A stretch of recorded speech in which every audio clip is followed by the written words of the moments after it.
साथियों नमस्कार, मैं हूं डॉक्टर सचिन मंडल। साथियों, आज का टॉपिक है न्यूरोलॉजिकल डिसऑर्डर।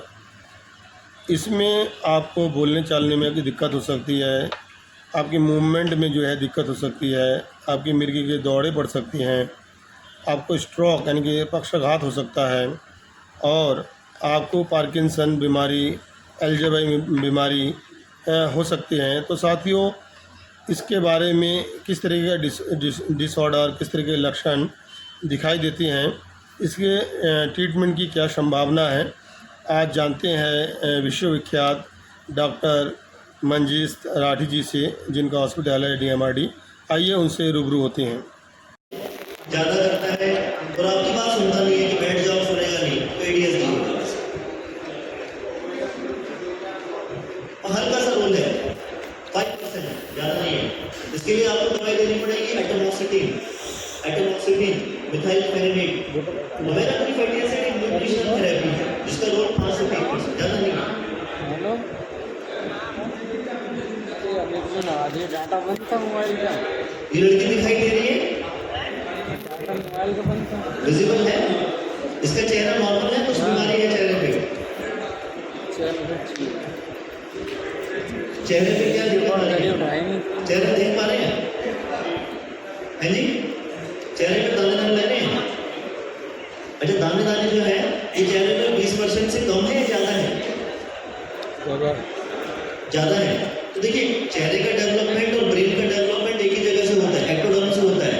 अगर किसी के चेहरे पे लाल निशान या दाने 20% से ज़्यादा होंगी तो दिमाग की बीमारी भी होगी, दिमाग की बीमारी भी होगी। उसको बोलते हैं न्यूरोक्यूटेनियस सिंड्रोम। न्यूरोक्यूटेनियस सिंड्रोम है। इसकी हिस्ट्री बात करें, ये बच्ची जब मेरे पास आई थी 5 साल की थी और 5 साल की बच्ची का वजन था 9 किलो, तो लगातार इसको दौरे पड़े जा रहे थे। तो 5 साल के बच्चे का वजन 9 किलो नॉर्मल है, कम है? काफ़ी कम है, ठीक है। और अगर लगातार, उसके फादर एक ही बात मुझे कह रहे थे, पिताजी के साथ जो है ये जो बच्ची है, ये जो है अल्लाह वाली बच्ची है, ये ठीक होने वाली नहीं है। ये तो मेरे पड़ोसी ने बोला कि आप इलाज करा लो, तो मैं शर्म के मारे आ गया। आपको 2 टॉनिक लिख दो, खिला दूंगा, ठीक तो होने वाली है। वो मान के चल रहा था ठीक नहीं होने वाली है, ठीक है। तो लेकिन जो इस तरह के बच्चे होते हैं जो न्यूरोक्यूटेनियस सिंड्रोम के होते हैं, अगर उसको टाइमली डायग्नोज कर लेंगे आप, तो ऐसे बच्चों का इलाज हम कर सकते हैं। इसमें जो एपिलेप्सी आती है, दौरे पड़ते हैं, उसमें एक ही दवाई काम करती है, विगाबैट्रिन काम करती है। विगाबैट्रिन जो पहले इंडिया में नहीं मिलती थी लेकिन अब बनने लगी है। तो अब ये बच्ची 13-14 साल की हो गई है, जिसे इसके फादर कह रहे थे कि ठीक होने वाली कभी नहीं है। तो 9 किलो की 5 साल की, अब ये बिल्कुल 6ठी क्लास में पढ़ती है, ठीक है, अपना काम करती है और दौरे भी नहीं आते इसको। तो अगर न्यूरोलॉजी में क्या है, अगर आपने टाइमली डायग्नोज कर लिया तो आप ट्रीटमेंट कर सकते हैं। टाइमली डायग्नोज कर लिया तो ट्रीटमेंट कर सकते हैं उस कंडीशन में। तो अब ये बच्ची ठीक है। अभी 18 से 20 साल की जब हो जाएगी तो जो चेहरे पे दाने हैं, इसको एडिनोमा सेबेसियम बोलते हैं, उनको भी लेजर से ठीक करा देंगे, तो ये मेरी और आपकी तरह नॉर्मल हो जाएगी। अगर माना हम ये मान लेते हैं कि ये बच्ची ठीक नहीं होने वाली, दौरे पड़ते रहते, तब तो निकल चुकी होती, संसार में शायद जीवन ही संभव नहीं था।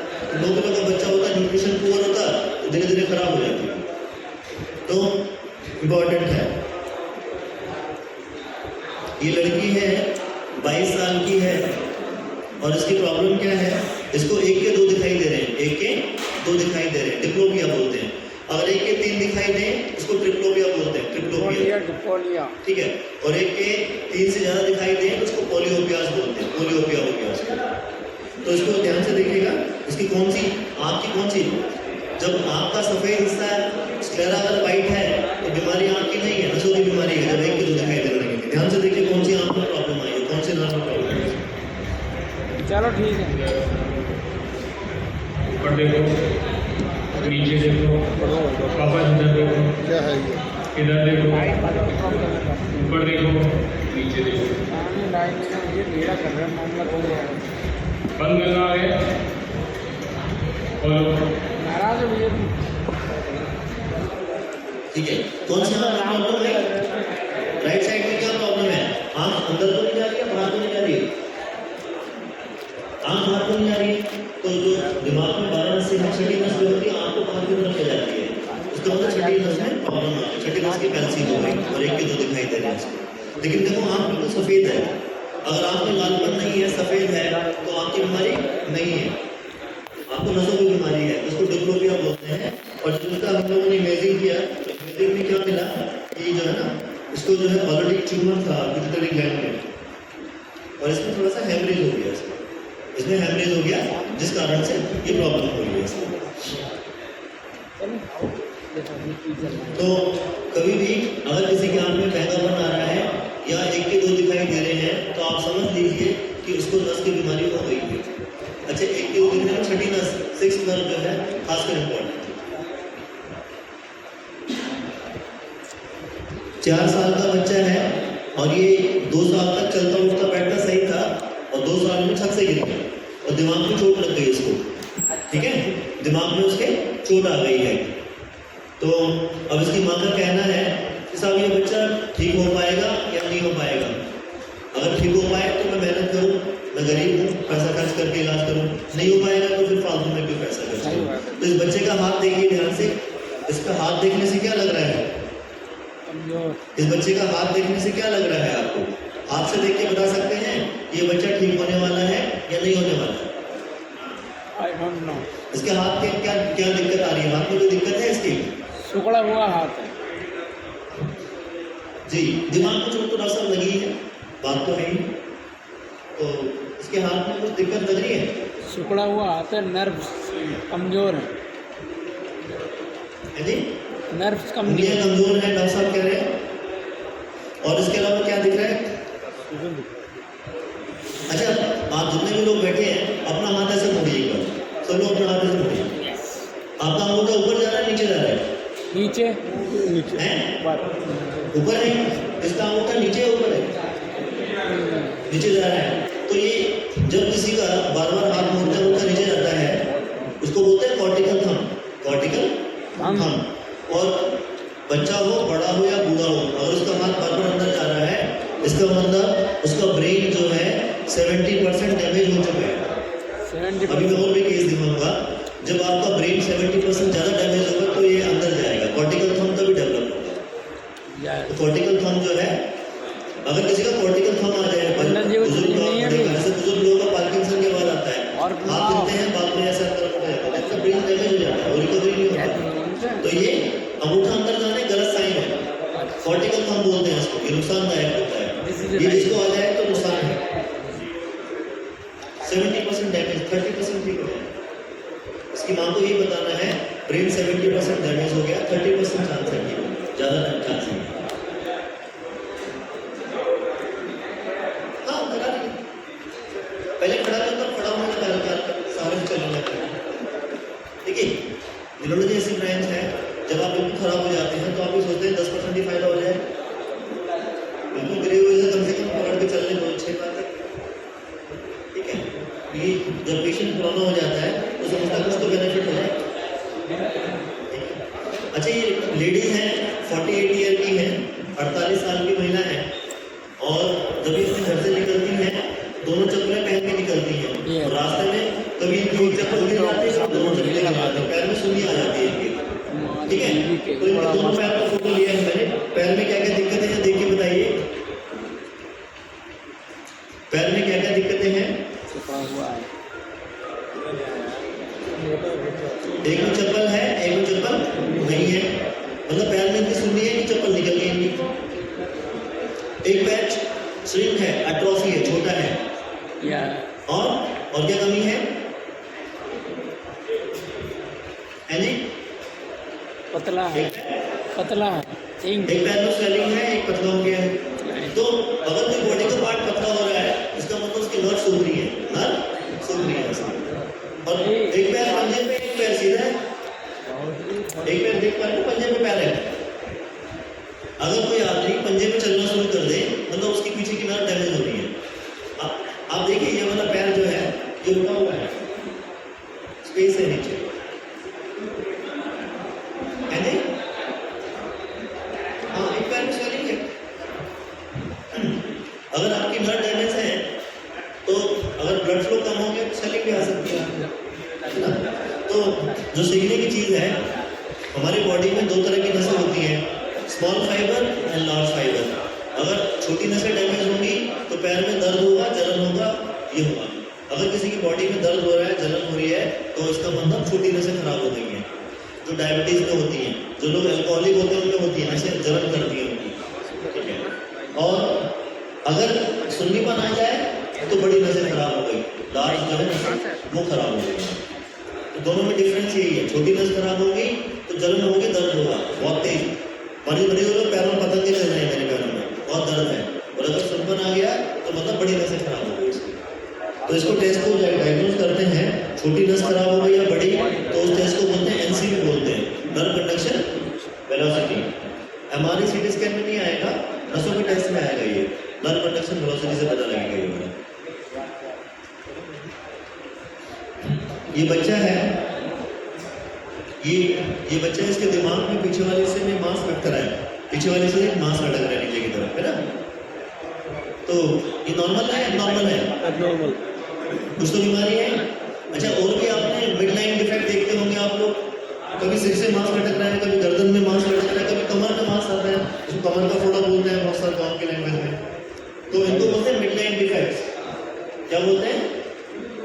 मिड लाइन डिफेक्ट्स बोलते हैं इसको, बीच के डिफेक्ट बोलते हैं इसमें। तो अगर जो इस तरह के डिफेक्ट, जो मिड लाइन डिफेक्ट आ जाते हैं, इसमें हम क्या कर सकते हैं as a physician, as a doctor, इसको कैसे बचा सकते हैं? एक बार हो गया तो फिर तो ऑपरेशन ही करना पड़ेगा। कैसे बचा सकते हैं इसको? इसको अगर हम ऐसे पेशेंट को फोलिक एसिड दे दें, अगर गर्भवती महिला को या लेडीज को अगर हम फोलिक एसिड दे देते हैं तो इस तरह की बीमारी से हम इसको बचा सकते हैं, ठीक है। तो अब आज के बाद क्या करना है, जो भी सीखने से बाद में जो भी विटामिन हमें लिखनी है, खासकर लेडीज को लिखनी है, उसमें फोलिक एसिड का होना जरूरी है, उसमें फोलिक एसिड का होना जरूरी है। अगर फोलिक एसिड है तो बहुत सारी दिमाग की बीमारी बच जाती है, बहुत सारी स्पाइनल कॉर्ड की बीमारी बच जाती है। फोलिक एसिड बहुत सस्ता आता है, लेकिन काफ़ी इंपॉर्टेंट चीज़ है, सस्ता है लेकिन काफ़ी काम की चीज़ है। पीठ में क्यों लगता है? अगर आपने महिला को फोलिक एसिड दिया तो पीठ में भी नहीं होगा, मतलब बीच के जितने भी ट्यूमर बनते हैं, यहाँ के सब बंद हो जाएंगे खाली फोलिक एसिड देने से, मतलब बहुत सस्ती चीज़ से बहुत बड़ा काम हो जाएगा। तो डॉक्टर साहब के यहाँ तो फिर ऑपरेशन करो, लेके चलेगा, एक बार हो गया तो ऑपरेशन, बोले ऐसे कैसे बचाने यहाँ के पे लिए। हॉस्पिटल को सही से निकला। ये जो बच्ची है, इसके चेहरे पे देखिए लालपन कितना है, कम है ज़्यादा है? 20% ज़्यादा है, ज़्यादा है। यस। तो जैसे मैंने बताया, न्यूरोक्यूटेनियस सिंड्रोम बोलते हैं इसको, NCS बोलते हैं। और ये भी कोई बच्ची है, लगातार दौरे पड़ रहे थे इसको, अब ये ठीक है, बढ़िया है। डायग्नोज अगर आप कर लेंगे ऐसे पेशेंट को तो ठीक हो जाएगा। इस बच्चे में क्या डिफेक्ट है? स्वेलिंग। इसको भी दौरे पड़ते हैं, चेहरे में लालपन दिख रहा है? चेहरे में लालपन है? अच्छा, आंखों में ध्यान देखिए, एक आंख नीली है, एक आंख सफेद है। यस। एक आंख नीली है और एक आंख सफेद है, तो नीली कौन सी है? हाँ, ये नीली आंख है, देखिए, राइट। और ये लालपन है चेहरे पे, तो ये भी न्यूरोक्यूटेनियस सिंड्रोम है, जो बताया था मैंने, NCS बोलते हैं इसको। ये एक इंजीनियर है, ये जब सुबह उठते हैं दोनों आंखें सही होती हैं, और शाम तक या तो दोनों आंखों की पलकें गिर जाती हैं, या एक आंख छोटी हो जाती है या बड़ी हो जाती है, ठीक है ना। तो इसमें कौन सी आंख इसकी बड़ी है? Left side. तो ऐसे कोई पेशेंट आपके पास आए जिसमें पलकें एकदम से नीचे गिर जाए, पलकें एकदम से नीचे गिर जाए, या एक आंख छोटी और बड़ी हो जाए, तो मतलब कौन सी बीमारी हुई हो? इसको बोलते हैं माइस्थेनिया। जो न्यूरोमस्कुलर जंक्शन है वो कमजोर हो गया, नॉर्मल से अधिक थकान होना, पलकें नीचे गिर जाना, एक आंख बड़ी छोटी हो जाना, ये माइस्थेनिया के सिम्टम है। हाँ, डायबिटिक पेशेंट को हो सकती है वैसे, हाँ ठीक हो सकता है। पायरोडोस्टिक देना पड़ेगा, पायरोडोस्टिक देना पड़ेगा, पायरोडोस्टिक देना होता है, इसकी स्पेशल दवाई आती है, अमिताभ बच्चन को भी है बीमारी।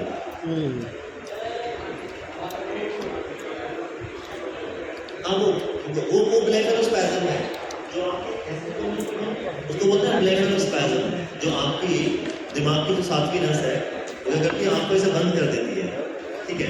अगर वो ज़्यादा एक्टिव हो जाएगी, नॉर्मल करंट चलता है 10 से 50, अगर ज़्यादा करंट चलेगा तो दोनों आंखें बंद हो जाएंगी उसकी। आप स्पाज़म ठीक हो जाएगा। एज कितनी? 70। सरदार जी तुम्हें क्या था? सरदार जी कितने साल से होते हैं? तो आप उसमें बोटॉक्स इंजेक्शन लगा सकते हैं, बोटॉक्स ठीक रहेगा उसमें। एक इंजेक्शन मेरा मेरी उम्र था बोटॉक्स, 40 साल का, आप तो फिर भी बड़े हो, हम बड़े और सीनियर, यू आर सीनियर। नहीं आप नहीं लगा सकते उसको, स्पेशली EMG से लगाना पड़ता है ना। EMG आई स्पेशलिस्ट के दिमाग के डॉक्टर लगाएंगे। आई का डॉक्टर का मतलब ये है ना, आप आँख का स्पेशल हो ना, देखिए आप भेज दीजिए बोटॉक्स लगवा, ठीक हो जाएंगे। बोटॉक्स जो है ना, आप उसको EMG करेंगे, मतलब इलेक्ट्रोमायोग्राफी। जिस मसल में करंट जाता है, तो नॉर्मल करंट बनता है चेहरे का 10 से 50, अगर करंट 200 बनेगा तो आँख बंद हो जाएगी। चलने देना। तो जब करंट हम 50 पहुँचा देंगे चेक करके, ये रखा। तो वो आँखें खुल जाती हैं। ये बोतल इधर कर दो, डबल में ना, बोतल नहीं दिख रही। आप एक बार चेक कर लेंगे उसको, वहाँ ठीक होने वाला है तो उसको लगा देंगे इंजेक्शन, नहीं होने वाला तो गोली लेके छोड़ देंगे, दवाई लेके दवाई बिल्कुल सही बात है। चेक कर इंजेक्शन नहीं देना। डायबिटीज अलग चीज़ है, ये ब्लेफरोस्पैज़म है। डायबिटीज में क्या है, नसों की प्रॉब्लम ज़्यादा होती है, न्यूरोपैथी ज़्यादा हो जाती है इसमें। कौन है वो तो नहीं। ध्यान से देखिएगा, ये 40 साल का आदमी 40 साल तक नॉर्मल, हाँ, और 40 साल के बाद चलना उठना बैठना छोड़ दिया। भाई अभी क्या दिक्कत, ध्यान से देखिए। नहीं, मेरे घर परिवार को करना, मेरा घर परिवार को करना, किसी को क्या नाम है? दुकान चलती है। नहीं बता रहा नॉर्मल है, बीमार है? बीमार क्या प्रॉब्लम आ रही है? कंपन कहाँ आ रही है, हाथ में पैर में? पैर में हाथ दोनों को उठाओ, आराम से। ठीक है। बड़ा जब कोई पेशेंट नॉर्मल हो और वो धीरे धीरे चलना उठना बैठना छोड़ दे और मांसपेशियां सिकुड़ जाए और कंपन आनी स्टार्ट हो जाए, तो वो NMD होता है, मोटर न्यूरॉन डिजीज होता है। MND आजकल कॉमन हो गई, मोटर न्यूरॉन डिजीज ना, कि आदमी पहले ठीक था, अब चलना फिरना बंद कर दिया, बिस्तर पे लेट गया, पैर हाथ सूख गए, उसके कंपन आ रही है, टोनस आ रहा है, तो MND होता है, मोटर न्यूरॉन डिजीज होता है। ठीक है। मोटर न्यूरॉन डिजीज है। हमारी मंडल मंडल अपनी क्या रही है, ये महिला है, एक डॉक्टर है, उनकी मदर है।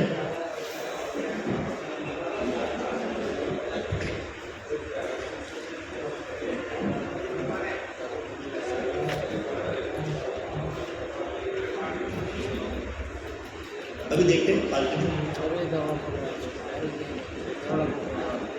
नॉर्मल है, बीमार है? बीमार है और बीमार तो है, इलाज करके मैंने। अच्छा, कंपन कहाँ आ रही है? कंपन मुंह पे भी आ रही है, हाथ में भी आ रही है। अच्छा, अगर पार्किंसन में वहाँ तो खाली हाथ में कंपन आएगी, मुंह पे कंपन नहीं आएगी। पार्किंसन में हाथ और पैर में कंपन आएगी पहले एक तरफ में, मुंह पे नहीं आएगी। अगर मुंह पे कंपन आ रही है तो वो दूसरे केस होते हैं, उसको बोलते हैं ओरोमैंडिबुलर डिस्काइनेसिया। तो वो भी पार्किंसन बाद में होगी, पहले पार्किंसन का रूल है, पहले ट्रेमर हाथ और पैर में आएंगे। गर्दन में कैसे आएगी, ऐसे तो नहीं है, हेड नोडिंग होगी, हेड ऊपर नीचे, यस यस यस नो वाले मूवमेंट नहीं करेगा, ऊपर नीचे नहीं करेगा।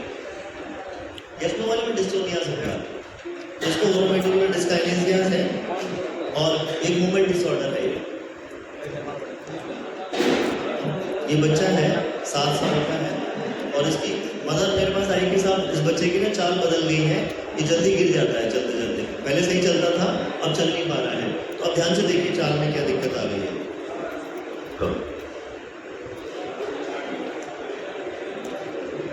चलो वापस जाओ, वापस जाओ बेटा, आप चल के आओ सीधा, लाइन पे चलो, लाइन पे।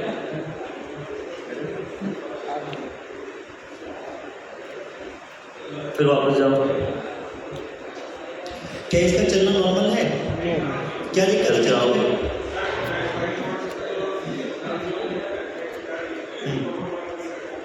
नहीं, चलने में पहले दिक्कत क्या हो रही है? नॉर्मली जो कदम रखते